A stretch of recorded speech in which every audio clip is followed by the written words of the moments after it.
Hello friends, అందరికీ ఈ వీడియోలో చికెన్ పికిల్ అనేది ఈజీగా ఎలా ప్రిపేర్ చేసుకోవాలో నేను ఈ వీడియోలో షేర్ చేస్తాను. First of 1 kg boneless chicken తీసుకున్నాను నేను ఇక్కడ. దీంట్లోనే 1 టేబుల్ స్పూన్ పసుపు, 1 టేబుల్ స్పూన్ సాల్ట్ వేసుకొని పక్కన పెట్టుకున్నాను 5 minutes మ్యాగ్నేట్ అవ్వడానికి.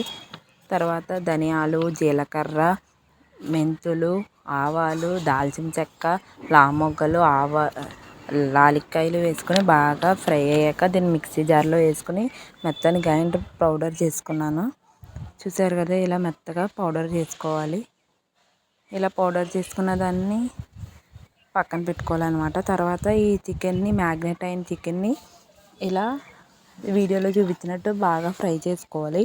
తర్వాత ఇంతలో అల్లం వెల్లుల్లి పేస్ట్ అనేది నేను ఇక్కడ ప్రిపేర్ చేసుకున్నాను. మీరు కూడా అల్లం వెల్లుల్లి పేస్ట్ ఇలా విడిగా ప్రిపేర్ చేసుకోండి.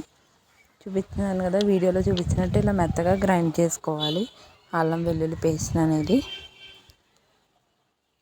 ఈ అల్లం వెల్లుల్లి పేస్ట్ ప్రిపేర్ చేసుకున్న తర్వాత మనకి ఇందాక చూపించాను కదా చికెన్, ఇది ఇలా 50% అనేది బాగా కుక్ అవ్వాలి.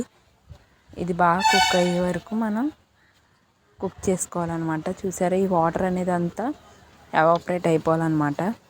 చికెన్ అనేది బాగా మనకి మగ్గాలి.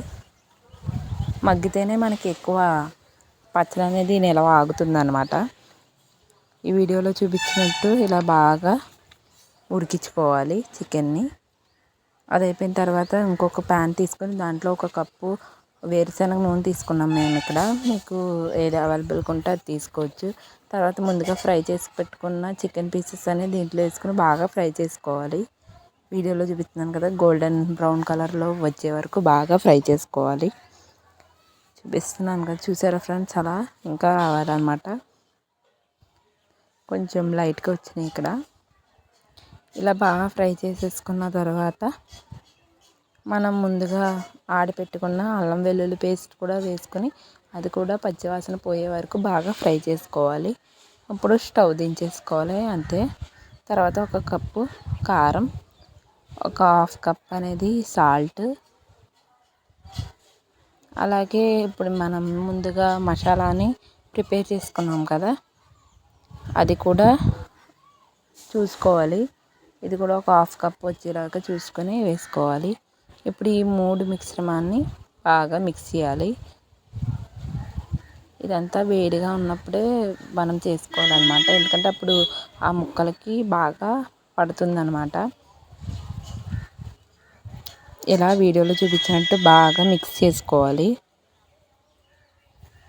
ఇలా మిక్స్ చేసుకొని ఒక 15 minutes కొంచెం పక్కన, అది చల్లారే వరకు కొంచెం పక్కన పెట్టుకోవాలన్నమాట. ఇంతలో నిమ్మకాయలు తీసుకోవాలి. వీడియోలో చూపిస్తున్న మేమైతే 3 తీసుకున్నాం. ఈ 3 తీసుకునేదని బాగా జ్యూస్ తీసేసుకొని ఆ జ్యూస్ని స్ట్రెయిన్ చేసుకొని దాంట్లో వేసుకోవడమే. ఈ వీడియోలో చూపిస్తున్నట్టు ఇలా స్ట్రెయిన్ చేసుకోండి, ఎందుకంటే గింజలు ఏమన్నా ఉంటే పచ్చడి గమ్మునే పోతుంది, అందుకని ఇలా స్ట్రెయిన్ చేసి వేసుకోవాలి. ఇలా ఒక గ్లాస్ కంటైనర్లో అనేది స్టోర్ చేసుకోవడమే ఆ పికిల్ని. నా వీడియో కనుక మీకు నచ్చినట్లయితే లైక్ చేయండి, షేర్ చేయండి. మీ ఫ్యామిలీ ఫ్రెండ్స్ ఎవరైనా ఉంటే సబ్స్క్రైబ్ చేసుకోండి ఫ్రెండ్స్.